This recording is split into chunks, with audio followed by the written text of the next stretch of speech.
काला जादू। अपने अपने बेटे ऋषु के माथे से टपकते हुए पसीने को देखकर सविता की हालत खराब हो गई। ऐसा आज पहली बार नहीं हुआ जब ऋषु नींद से घबरा कर जागा है। हाय मेरा बच्चा, न जाने किसकी नजर लग गई है तुझे। जब से मेरे बच्चे ने 10वीं के एग्जाम में स्कूल टॉप किया है तब से रोज बुरे बुरे सपने आने लगे हैं। हाँ माँ, मैंने आज फिर से एक काले साए को देखा। वो यहीं मेरी आंखों के सामने खड़ा था। माँ मुझे बचा लो माँ। वो मुझसे कह रहा था कि मुझसे बदला लेगा। माँ कहीं ये प्रशांत। चुप कर, कैसी बात कर रहा है? दोबारा उसका नाम मत लेना। तुझे पता है ना, उस प्रशांत ने आत्महत्या कर ली। तो बार बार उसका नाम मत लिया कर। मम्मी, क्या सच में प्रशांत ने आत्महत्या की थी? चुप कर, बहुत सवाल पूछता है आजकल। और फिर रात के वक्त सविता के पूरे घर में एक अजीब सा काला धुआं छाने लगा। गहरी नींद में सोई सविता की जैसे ही आंख खुली उसका दम घुटने लगा।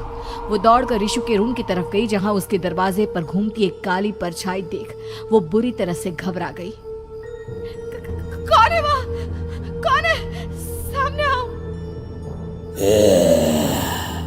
ये मैं हूँ, तुम्हारी काली करतूत।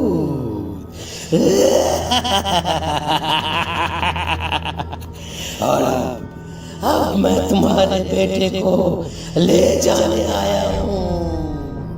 नहीं, मेरे बच्चे को छोड़ दो प्लीज। मेरे ऋषु को कुछ मत करना। वो परछाई ऋषु के कमरे में घुस जाती है। सविता भी उसके पीछे पीछे दौड़ कर जाती है और देखती है कि अब वो साया साफ नजर आ रहा था।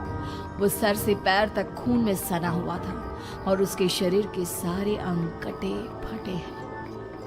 क्या चाहिए तुम्हें? तुम जो बोलोगे मैं करूंगी, लेकिन मेरे ऋषु को छोड़ दो।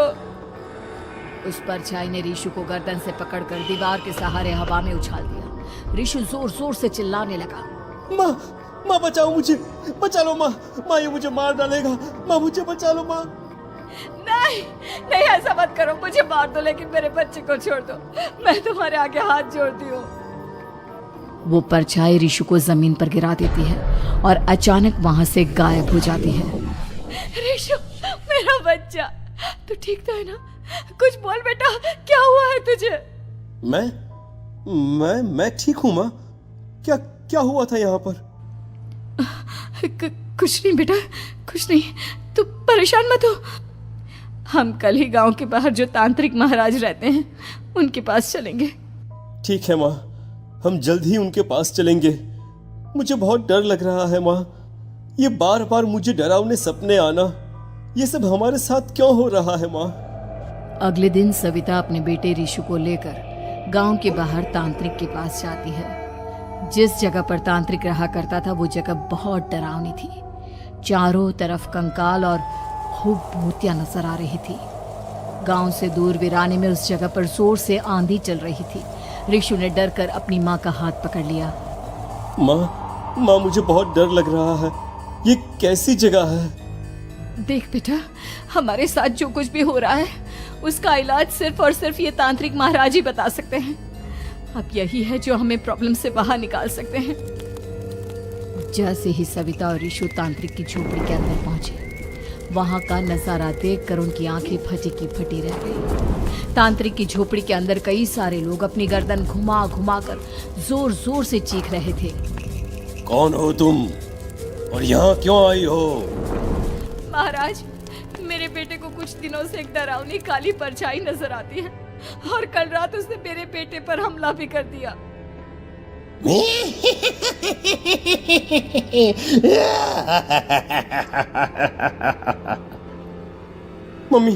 मम्मी हमें यहाँ से चलना चाहिए। ये जगह मुझे ठीक नहीं लगती। नहीं बेटा, ऐसा नहीं कहते। रुक जाओ, 2 मिनट के लिए रुक जाओ। क्या कहा? काली परछाई? तुम्हारे बेटे पर किसी काली परछाई ने हमला किया? हाँ महाराज, वो कह रही थी कि वो मेरे बेटे को कुछ कर देगी। कोई उपाय बताइए महाराज, मेरे बेटे के साथ कुछ गलत नहीं होना चाहिए। तुमने किसी दूसरे के साथ गलत किया है, तो तुम्हारे साथ भी गलत होकर ही रहेगा। तुमने किसी की जान ली है, किसी को मार डाला है तुमने। नहीं महाराज, मैंने ऐसा कुछ नहीं किया। मैंने किसी की जान नहीं ली। मुझे कोई उपाय बताइए। लगता है तुम इतनी आसानी से नहीं मानोगी। मैं तुम्हें अभी उस काली परछाई से मिलवा देता हूँ और वही सारा सच तुम्हारे सामने लेकर आएगा।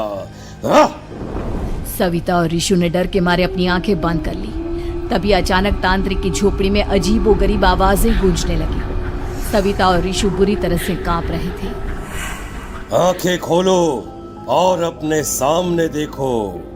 क्या यही है वो जिससे तुम कल रात को मिली थी? बताओ मुझे। हाँ, इसने कल रात मेरे बेटे के ऊपर हमला किया था। ये उसी लड़के की भटकती हुई आत्मा है जिसे कुछ दिन पहले तुमने मार डाला था। मम्मी ये महाराज क्या कह रहे हैं? क्या सच में आपने किसी की जान ली है, किसी को मार डाला है? अगर हाँ तो बताइए ना मम्मी, किसको मारा है आपने? किसको? तुम्हारी माँ इतनी आसानी से सच नहीं बताएगी बेटा। इसने एक बच्चे की जान ली है। कहीं उसका नाम प्रशांत तो नहीं महाराज? वो मेरा दोस्त है, मेरा मतलब मेरा पड़ोसी है। सही पहचाना।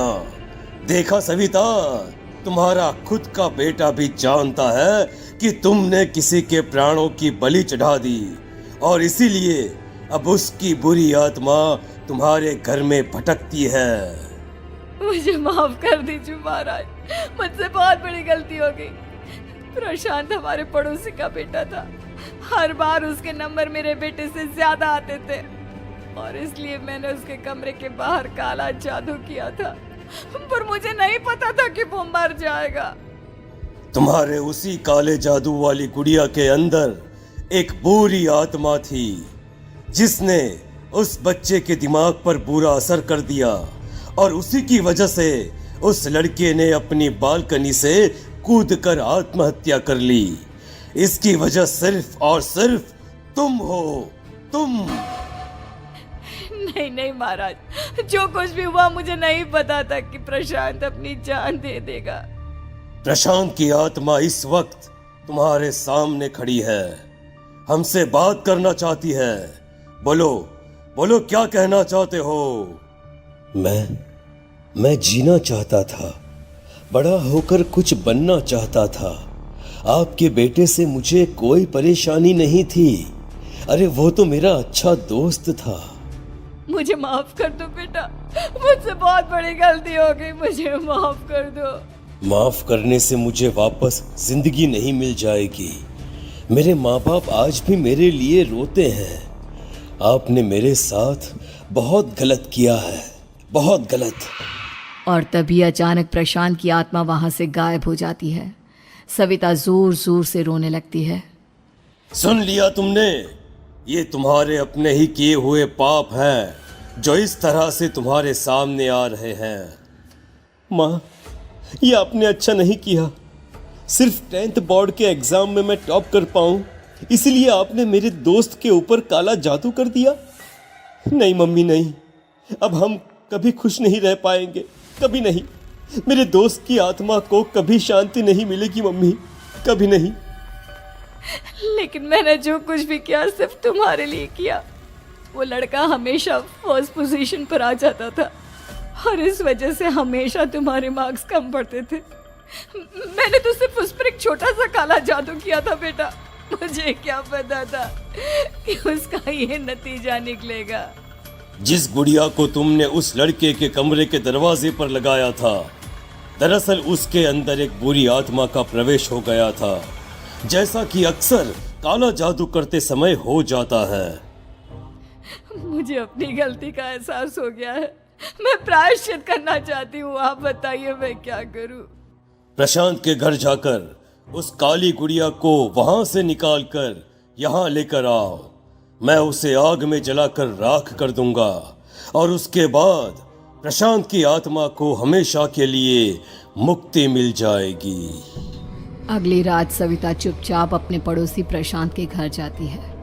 प्रशांत के माँ बाप प्रशांत की मौत के बाद उस घर को छोड़कर हमेशा के लिए वहां से चले गए थे। जैसे ही सविता उस घर के अंदर कदम रखती है, उसका सामना अजीबोगरीब हैवानियत से भरी आवाजों से होने लगता है। ऐसा लग रहा था जैसे कोई बुरी तरह से चीख रहा हो। सविता जैसे ही प्रशांत के कमरे के बाहर पहुंचती है, वहां पर लटकी हुई गुड़िया के शरीर से खून टपकने लगता है। ये क्या हो रहा है? इस गुड़िया के शरीर से खून क्यों टपक रहा है? सविता हिम्मत करते हुए उस गुड़िया को वहां से उतारने की कोशिश करती है, लेकिन तभी अचानक से बहुत भयानक दिखने वाली औरत उसकी आंखों के सामने आकर खड़ी हो जाती है। मैं यहाँ से कहीं नहीं जाऊंगी, और अगर तूने मुझे यहाँ से हटाने की कोशिश की तो मार डालूंगी मैं तुझे। नहीं नहीं, मुझे तुम्हें यहाँ से ले जाना ही होगा, नहीं तो मेरा बेटा, उसकी जान को खतरा है। मैं तुम्हें नहीं छोड़ सकती। अगर तुम्हारे अंदर हिम्मत है तो मुझे इस घर से बाहर ले जाकर दिखाओ। और ऐसा कहकर वो औरत सविता के ऊपर हमला कर देती है और उसे हवा में उछाल उछाल कर जमीन पर पटकती है। लेकिन तभी अचानक मौका देखकर सविता अपने हाथ में ली हुई सुई उसके हाथ में चुभो देती है। हाथ में सुई लगते ही वो औरत जमीन पर तड़पने लगती है। ये क्या किया तूने? ये क्या कर दिया? तुझे ऐसा नहीं करना चाहिए था। तांत्रिक ने मुझे कहा था कि तुझसे जीतने का सिर्फ यही एक तरीका है जिससे मैं अपने पापों का प्रायश्चित कर सकती हूँ और अपने बेटे की जान बचा सकती हूँ। और उसके बाद वो डरावनी दिखने वाली औरत एक छोटी सी जादुई गुड़िया में तब्दील हो गई और सविता ने उसे ले जाकर तांत्रिक को दे दिया। तांत्रिक ने जादुई गुड़िया को आग के हवाले कर दिया।